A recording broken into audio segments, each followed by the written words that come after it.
Good afternoon, everybody, and welcome back to Dungannon. As I shared with you last week, the focus of the Executive today has been on finalising our plans for a safe and sustainable pathway out of the current restrictions, and it's clear that our collective effort and action has reduced the spread of COVID-19 and is continuing to have a good effect. This week we saw the rollout of an expanded asymptomatic testing programme, which will play a key role in identifying and driving down any localised outbreaks, and the targeted testing will operate in communities, in businesses and emergency services across Northern Ireland, and that's in addition to the programmes already running in the health and education sectors. We've also had more good news this week on our successful vaccination programme. It passed the important milestone of 500,000 doses. In just 2 months, more than a third of our adult population have received the vaccine, and that is a remarkable achievement. And I do want to thank all those involved in the programme. That's the organisers, the vaccinators, the volunteers for all of their service. And I know that the success of the programme is down to long hours and hard work, but I have to say it has been truly life-saving. So all of these measures, together with the everyday actions of everyone across society, has helped to get us into the position where we can have the confidence to start stepping our way out of the current restrictions, and our strategic priorities remain unchanged. We are committed to ensuring the well-being of our people, of the economy and, of course, of broader society. We're also agreed that the strategic areas where we will take action first. As you know, the Executive has agreed to prioritise education. And secondly, we understand that it is the loss of contact with family and friends that has caused great hardship and indeed heartache for people. So we're committed to trying to find ways to bring that freedom back so that people can see their loved ones as soon as possible. And then thirdly, we're moving towards revitalising our economy, and we will have a focus on the retail sector first. We've already agreed click and collect services for a small group of specified retail, including those selling baby products, can begin on March the 8th, and that will be built upon as well. In relation to the broader strategic picture for our economy, Diane Dodds has today, as you know, published an Economic Recovery Action Plan. That's a detailed roadmap for rebuilding the economy, with an emphasis on skills, on job creation and in stimulating investment. Innovation and ambitious thinking will not just take us back to where we were, but can bring us back better and indeed stronger as well. In relation to education, the Executive had further discussions on the topic this afternoon. Ministers have again expressed their desire to see children return to school as quickly as possible. We've often said there's a role for the kitchen table in every child's education, but it will never be a substitute to the school desk. So ministers and the Executive Specialist Advisors all agree that school is beneficial from an educational perspective and for children's physical and mental health, and that the risk to children from COVID is exceptionally small. So the Executive will keep all of these issues under continuous review, as we said we would last week, over the period ahead. But today, ministers indicated a desire to avoid year 1 to 3 pupils returning to school on the 8th of March, but then having to revert back to remote learning for a number of days before the Easter break, taking into account, of course, children will be off on St Patrick's Day as well. So education and health officials will work together on decision-making timelines, and will be able to advise the public at the earliest opportunity if the statistics continue to be in a good place. We also want to have as many pupils back in face-to-face teaching after the Easter break as possible. We'll make a decision on that later on in next month, and we will take into consideration not only our local data but also emerging evidence from other jurisdictions too, and you've seen some of that during the week. So at the start of next week, we will publish the details of our pathway out of restrictions, but as we've said before, we'll be guided by the data and not by dates. The key principle behind all of our planning will be to move at pace that allows for careful monitoring and assessment. And I reiterate that as an Executive, we are obliged not to keep the restrictions in place any longer than is necessary or indeed proportionate. This time last year we saw the arrival of COVID-19 in Northern Ireland. There's no doubt of the terrible toll it has taken on the lives and indeed livelihoods of our citizens. But we've also learned a lot, and we have new medical advances to lean on as well. We have the vaccination programme, which of course is the envy of many others. Before I finish, I understand that military assistance which we receive from the Ministry of Defence has been redeployed back into their military roles, and I simply want to thank sincerely all of those 110 military personnel who came forward and helped us at a critical time here in Northern Ireland. Huge thanks to them. So we're in a good place now to move forward as we head into the weekend with the brighter spring weather, particularly here in Dungannon. I ask you all to stay at home, to limit your contacts to those of your household, try and avoid crowded beauty spots, and let's give ourselves the best chance. Let's do this right, and let's make sure that the success of our return to normal is in sight and that we also see recovery. Thank you.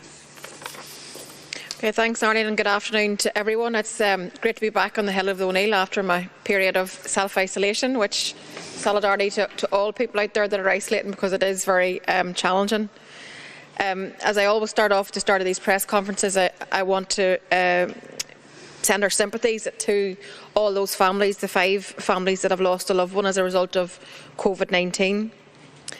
This week we reached a milestone in our vaccination programme. More than 500,000 vaccines have now been administered, and that's a phenomenal achievement and a real credit to all those that have been involved in the planning and the delivering of the vaccination programme, and we just want to say thank you to you all.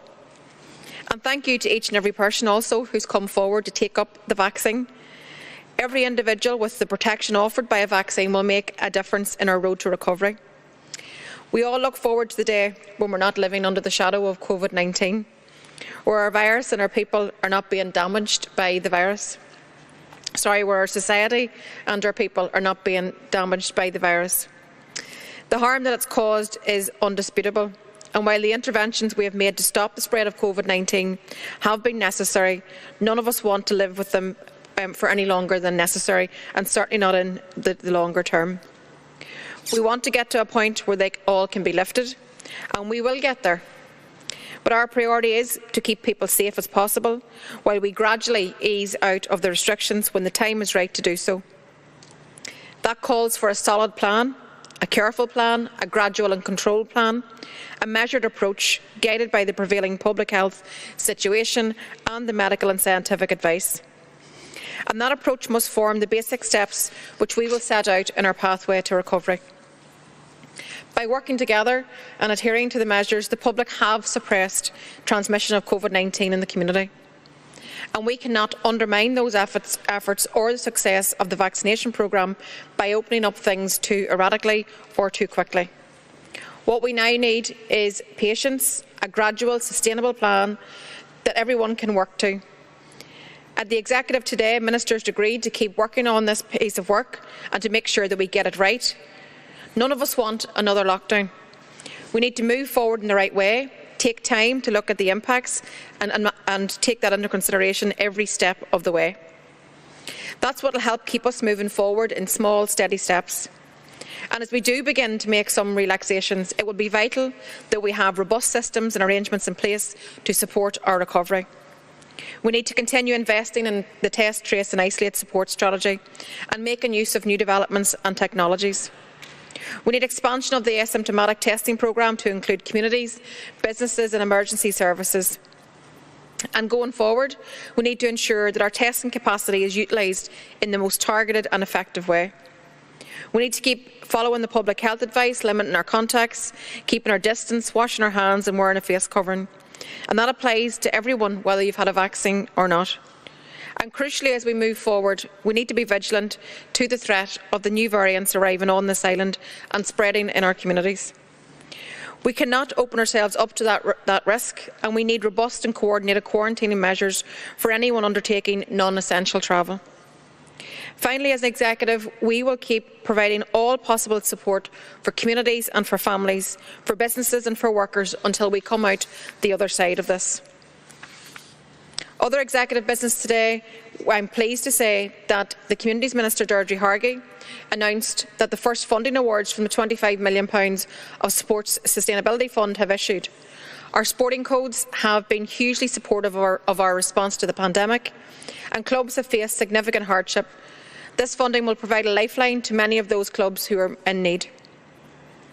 The Finance Minister, Conor Murphy, has also allocated a further £74 million today, and this includes £25 million towards health, and that will go towards the Health Workers Recognition Payment to offset the impact of national insurance and tax deductions.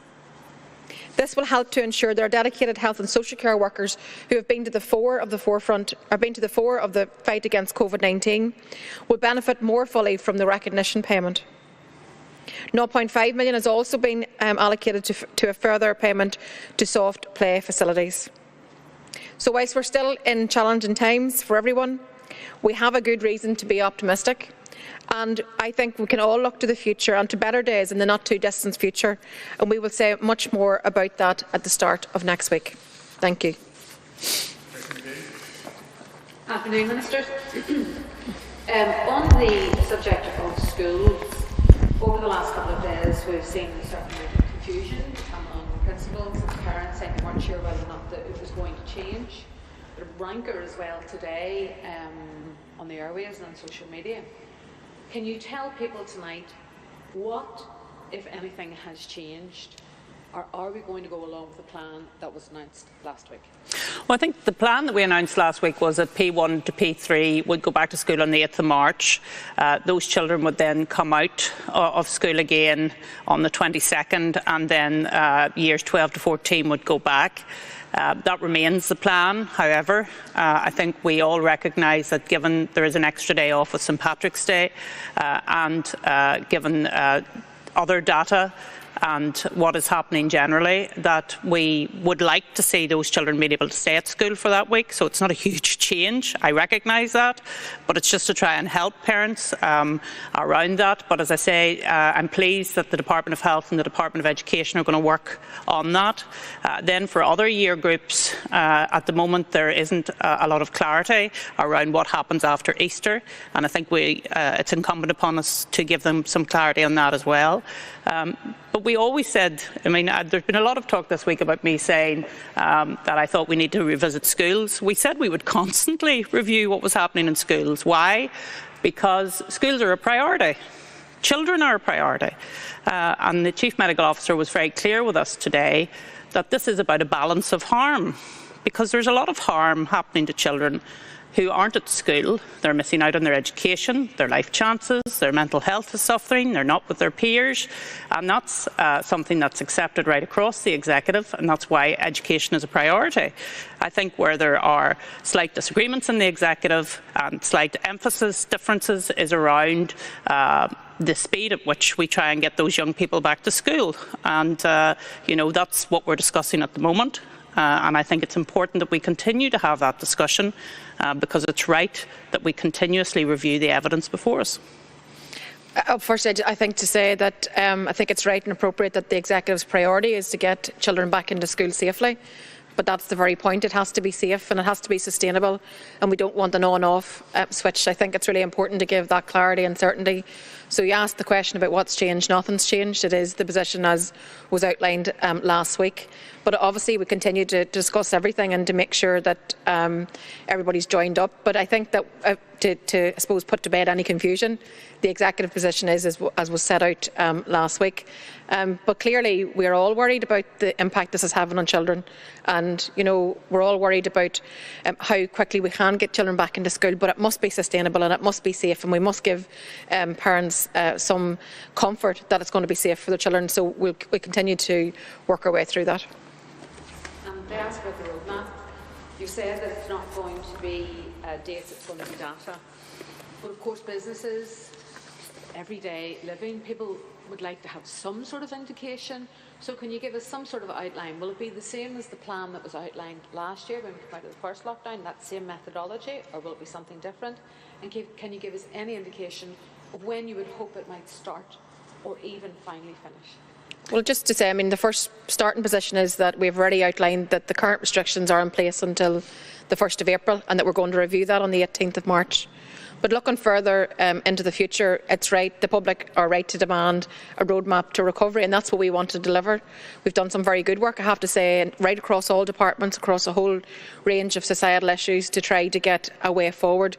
We understand that people's patience with COVID is fraying, and that's very understandable. So what we want to do is to present a plan that's user-friendly, that people can understand, where they can see where they fit into that plan. It will be set out in terms of different steps, different phases, as we did previously. What's really, really important at the heart of it has to be our priority, which is the health and well-being of our citizens. It's about societal recovery, economic recovery and community recovery, and how we're going to make our way through that. It has to set out how we're going to make decisions, how we'll move between each phase. So that's all the work that we're involved in now. We will be data-led as opposed to date-led. However, of course, there will be, when you bring forward one phase, you need a period of time to see how that works. So we'll have an interval in between each period, but we want to set all that out next week. Stephen Walker, BBC. First Minister, do you think it's acceptable that your party colleague Sammy Wilson referred to the Health Minister Robin Swann as a poodle of the Chief Medical Officer? Well, first of all, he's not the only person this week to refer to people as dogs, but we'll not go into that piece. I think sometimes tweets would be better typed out and then deleted. I know people are frustrated. I know people are angry. It's certainly not language I would have used. But I think there is a genuine desire to have a debate about the need to get young people back to school, and that's the debate we had today. It's the discussion we had today. It was a very good discussion around data and around the differences in different jurisdictions, about transmissibility, about the fact that schools are places of low transmissibility, that younger children are less transmissibility than older children. So it's important that we have all of that out in the open so that people understand why we take the decisions we're taking. And it will not surprise anybody to know, Stephen, that there are difference of opinion in the Executive about how quickly we should try and get young people back to school. For me, it is important that we get our young people back as quickly as possible. I think the balance of harm is very much in favour of doing that. Others think that we need to proceed in a more graduated and slower way. And so we have to try and find consensus. And that's why I think it's important that the work between education and health takes place and that we continue to review what is there. Well, firstly, let me say that all executive ministers have a very difficult job in charting a way through the pandemic, not least the Health Minister, who certainly has a very difficult job. I think Sammy Wilson's comments were disgraceful, and I would totally disassociate myself anyway from that. I mean, this has been a time where, over the course of the last number of weeks, there have been threats made towards public representatives. There's been threats made towards journalists reporting on different incidents. That's not acceptable, and I think that needs to be called out. Certainly at political leadership level, it should always be called out for being wrong, and so certainly I think that you can disagree in politics. Of course, we disagree on many given things. That's the cut and thrust of politics, and you have to have a robust exchange at times. However, there's no room for being disrespectful, and certainly in this instance, I think the comments were totally uncalled for. And coming back to the roadmap, I noticed that you used the phrase next week. Obviously, the expectation is that it would be ready on Monday, but we understand it may not be ready on Monday. If you say it's data-led rather than date-led, isn't there a danger that the public won't get it? Because what the public are looking forward to are dates when they can do certain things. Yeah, and we had this discussion last year, if you remember, Stephen, and we were very clear with the public that we had to make sure that we were in a position to move to the next step. and that's why if you put out dates, and even if you look at England's roadmap, whilst they are indicative dates, they are dates that can move. So actually you may be in a situation where you think something's going to happen by a date, but because of circumstances it then moves, and that's actually very disappointing for people as well.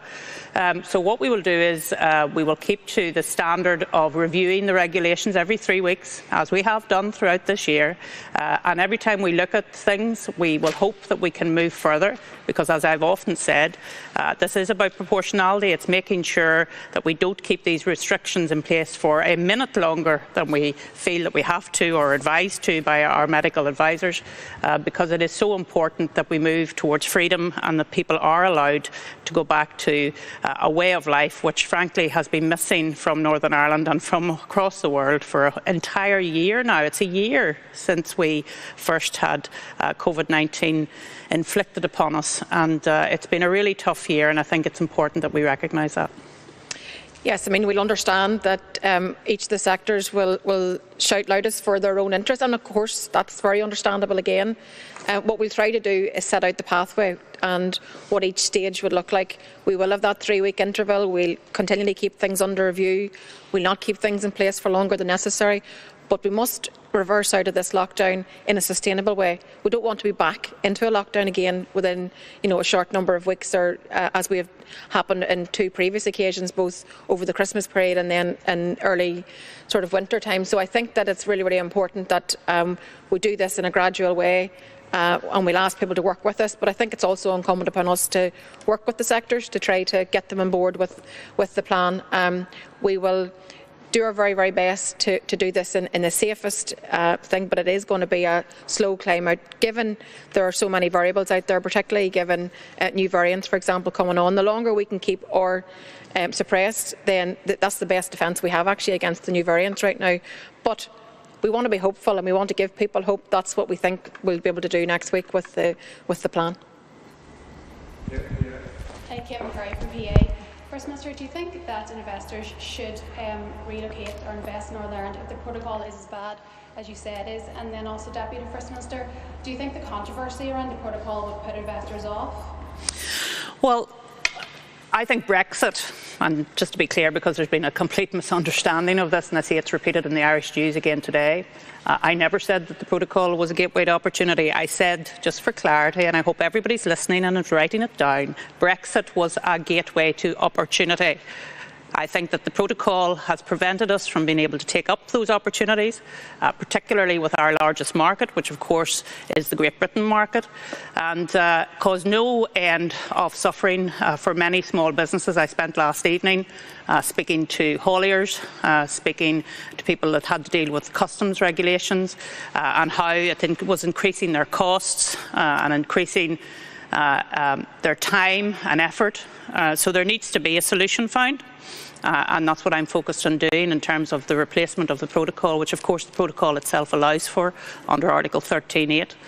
So that's where I'm focused on, because as you know, I will never ever talk Northern Ireland down. I think this is, and that has been recently by PwC confirmed again, that Northern Ireland is a really good place to work, to live, to bring up your family, to invest in, and so I will always say that that is the case. But I'm not going to be blind to the fact that our main market is being stopped from unfettered access at the moment, and we need to sort that out. I think there was never anything good to come from Brexit, and what we're dealing with today are the new trading realities in a post-Brexit world. I think there's a combination of issues which are now facing local industry, and that is adjusting to those new trading patterns. It's about the implementation, the fact that a Brexit deal wasn't done to the last minute. So businesses haven't had time to adjust. So I think it's a combination of things happening right now. But what we're facing right now is the hardest possible Brexit, and I think that people need to shoulder responsibility for that. I think what's really, really important now for us as political leaders is to work on making the protocol work. It is here to stay. That was very clear from the joint committee meeting which we had yesterday. So I think all sides need to focus on finding solutions. Let's get resolution to the issues where we can. I think that will be really important to help our local industry to be able to trade into the future. And let's not forget that the protocol provides solutions and mitigation to the worst excess of of Brexit, and I think that what we have now for our local industry, it needs to be built upon, that is the dual access to two markets. And also, First Minister, do you think it was appropriate to meet with representatives of a loyalist group about the protocol? Well, absolutely, and I will do so again, because it's important that all communities have a voice in the political process. I am absolutely a constitutional and political politician, and therefore it is important that I listen to all voices in the Loyalist and Unionist community. I was very pleased to meet with the LCC today and to hear their concerns from their own community, to listen to those concerns, shared concerns about the protocol, about the status of the United Kingdom, about the Belfast Agreement, so those conversations will continue. Good afternoon, Sasha Wiley, Downtown Radio, Cool FM. Since the Prime Minister's announcements, holidays bookings have rocketed. Do you think people should be looking towards that 17th of May? Because obviously people do get confused when they hear the Prime Minister's announcement and they take it that it is going to affect us as well, and that's what they should be looking at. Do you think people should be looking towards that date, or try and ignore what England are doing? Well, what Boris Johnson announced is obviously relevant to what happens in England. It's not relevant in terms of our own plan. And I don't think I could stand here today and say to people that, you know, it's okay, go and book your holiday, because I don't think you can give them the comfort that would be required. I hope we get there. But I don't think that we can give that assurance, certainly today. What we'll do next week is just set out our pathway to recovery, set out our plan, how we're going to get there through each stage. But I think it's too early for us to be able to say that with any degree of confidence that people could book a holiday. And then in terms of the roadmap, just going back to that point, we are hearing that there is an awful lot of sticking points within the executive in the roadmap, and it might not be published on Monday. Is that the case? And what are the issues here with this roadmap? No, I don't think there's a lot of sticking points with the roadmap. I think what we want to do absolutely is to get it right, so that we're not revisiting it again and trying to correct something in it. I think that's very important, that we get the roadmap right, and therefore we're dealing right across the executive, engaging with ministers to make sure that everyone is content with the way forward, and again finding that all-important consensus, because we're not a single-party government, we're a five-party coalition, mandatory coalition, so therefore we need to try and bring everybody along with us to make sure that what we put out into the public is something that is agreed by everybody. Just to add, it was a very good conversation we had at the executive today around what it is that we're trying to achieve. All ministers had a chance to input, and we'll continue to work on that over the weekend. It was our desire actually to publish a document on Monday, and if we can, we will. But if it takes to Tuesday, then so be it. As long as we get it right, I think that's more important. Vincent Kearney, RTE. Just one question for the First Minister. Go back to what you said earlier with the use of language. You said yourself before today's meeting you needed to understand the position of your Chief Medical Officer, Dr. Michael McBride, around schools. The Education Minister, Peter Weir, has been quite critical as well. He said he couldn't understand the position and suggested that Michael McBride was being too cautious. Does Michael McBride retain the confidence of the DUP to continue in his role as Chief Medical Officer, or is that confidence on the wane? No, it's not on the wane, absolutely not. I think people are confusing the roles of the different parts of this jigsaw puzzle. As politicians, we are elected to bring the voice of our constituents and the people that elect us to make decisions based on evidence, to make decisions based on what we think is the right way forward, to look at the balance of harm. And therefore it is up to us to take the decisions. If Michael McBride was here, he would say, I don't decide, I advise. And that's absolutely the case. And I have full confidence in our Chief Medical Officer. He has worked tirelessly, as indeed has the Chief Scientific Advisor and his Deputy Chief Scientific Advisor, to bring us impartial advice. And that's the key, isn't it? Impartial advice. And then we, as politicians, we have to decide on the best way forward. So absolutely, Michael retains and will have my full confidence and that of my party. Okay, thank you. Thank you.